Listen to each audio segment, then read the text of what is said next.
72 hours after walking off center court in tears, Eala didn't go home to process it. She got on a plane and flew straight into one of the deepest fields a WTA 500 event has assembled in years.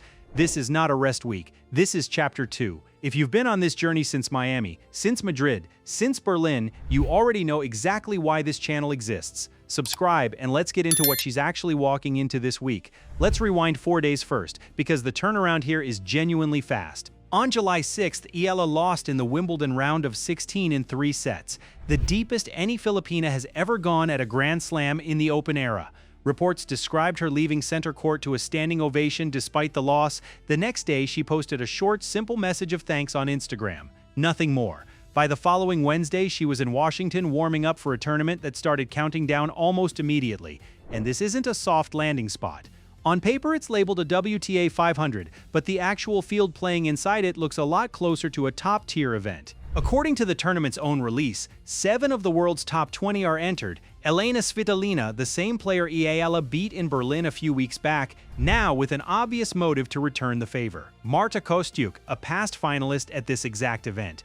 Naomi Osaka, a 2-time Grand Slam champion still working her way back toward her old level. Venus Williams, still commanding attention at 46 years old. And Leylah Fernandez, the defending champion, the player who actually lifted this trophy last year. That's not a gentle re-entry point after a Grand Slam run. That's a legitimate gauntlet. Then there's the timing question hanging over all of it. A year ago in Cincinnati, fatigue from a packed back-to-back schedule caught up with her, and tennis fans who follow her closely remember exactly how that went. So there's a real question being asked quietly around the tour right now. Can a 21-year-old genuinely peak on grass at a Grand Slam and then turn around and peak again on North American hard courts inside 3 weeks? Historically, the answer to that question has usually been no, but this entire season has mostly been Eala rewriting what history says is possible for her. Start with what's actually on the line financially, because the number is bigger than people realize. The total women's prize pool in DC sits north of $1.6 million once you factor everything in. For a player who was ranked outside the top 140 in the world just 12 months ago, that's not a nice payday. That's a completely different tax bracket than the one she was competing in a year ago. And she didn't get handed a spot here either. The tournament confirmed 20 direct main draw entries, and she's one of them. No wildcard, no favor. Some outlets initially got this wrong and reported it as a wildcard entry, but the tournament's own release corrected that. Her ranking alone, sitting at 32 and about to climb further once Wimbledon points land, earned her that seat at the table, and it's worth actually walking through how she earned that ranking jump, because June alone was an absurd month for her. On June 17th in Berlin, she beat world number 10 Elena Rybakina in straight sets. The very next day, she beat Elena Svitolina, also in straight sets, a Wimbledon champion and multiple-time Grand Slam semifinalist, beaten back-to-back on grass. On the surface, those two are supposed to dominate. Then at Wimbledon itself, on July 4th, she faced defending champion Iga Swiatek in the round of 32 and won again, her second career win over Swiatek. You don't beat a player like that at Wimbledon by accident. You beat her because you genuinely belong on that court. And after that match, she said something in her press conference that spread fast across Filipino social media, a simple line about the court not being a place to shrink yourself. That's not just a nice quote for a highlight reel. That's a specific mental shift her coaching team has reportedly been working on with her for months. There's also a clear pattern building around her travel schedule that Washington fits right into.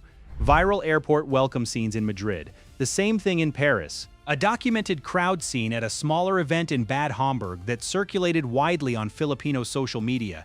Feature coverage out of Wimbledon specifically focused on the size and intensity of her Filipino support at the grounds. Washington isn't breaking that pattern. It's the next obvious stop on it, and the DC metro area happens to have one of the densest Filipino-American populations anywhere in the country. If her recent stops are any indication, those fence lines were already filling up before she even stepped on court for practice. There's a specific name behind a lot of what's happening with her development right now, and it's worth naming clearly. Tony Nadal, the coach who guided Rafael Nadal to 22 Grand Slam titles, one of the most respected minds in the sport's modern history, and the head of the academy in Mallorca where Eala has trained since she was 13. Multiple tennis outlets have reported that Tony has taken on a genuinely hands-on mentoring role in her development this year, and Eala herself has spoken about it directly, describing him as someone who's told her things she didn't want to hear but needed to. That's not a passing compliment from a legend making a courtesy stop. That's a signal about where Tony Nadal is choosing to invest his time and reputation. And according to separate reporting, Rafael Nadal himself has reportedly been involved in advising her tactically this season, working through her head coach. Rafael Nadal doesn't spend his attention on players he doesn't think are going to matter. Look at what's actually sitting on the other side of this fortnight, because DC isn't a standalone event in her calendar. The National Bank Open in Montreal comes next, then Cincinnati in August, then the US Open in New York starting August 24th. This isn't one tournament. This is a runway, and if it plays out the way the last few months suggest it could, it's a runway that ends with her inside the WTA's top 20 for the first time in Philippine tennis history. And there's a reason it's specifically Washington that opens that runway. The Philippine embassy sits just blocks from the tennis center. This is arguably the most diplomatically significant American city for a Filipino athlete to be competing in publicly. In a very literal sense, she's not just a tennis player walking onto a practice court this week. She's a 21-year-old from Manila carrying a national identity through the political capital of the country, with arguably the most influential Filipino diaspora on earth. And this isn't happening in isolation from the business side of tennis either. The WTA's overall prize pool has grown double digits year over year, and part of that growth is directly tied to tournaments like this one becoming more commercially valuable precisely because players like Eala are pulling in audiences the tour never used to have real access to.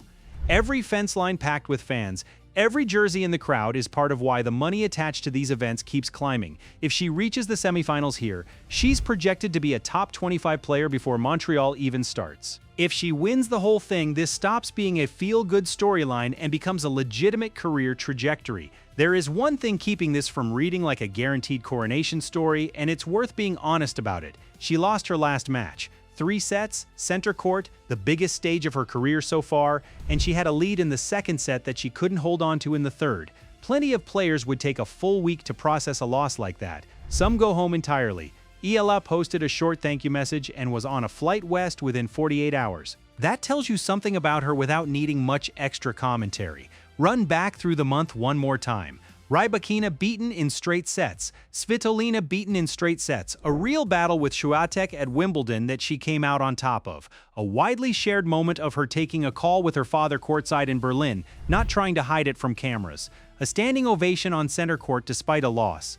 A short, simple message of thanks that a massive Filipino audience read as something closer to a prayer of gratitude. And now, boots on the ground in Washington inside one of the toughest fields a WTA 500 has assembled in recent memory as a direct entrant on merit alone. The player who landed in DC this week is not the same player who showed up in Miami as a qualifier 18 months ago. She's the player Tony Nadal has chosen to personally invest in. She's the player who's now beaten Swiatek on grass. She's the player an entire diaspora community has been waiting years to show up for. So here's the real question. Does she reach the semifinals in Washington, or does the fatigue from Wimbledon catch up with her early against a top 20 seed? Drop your prediction below and tell us what draw you're hoping to see her get. If you've been tracking this since Miami, since Madrid, since Berlin, you already know this is where the real fan base gathers. Subscribe and stay with us, because Washington is only chapter 1 of a 3-tournament run. DC, Montreal, Cincinnati, and every result, every crowd scene, every ranking shift between here and Flushing Meadows is going to get broken down on this channel first.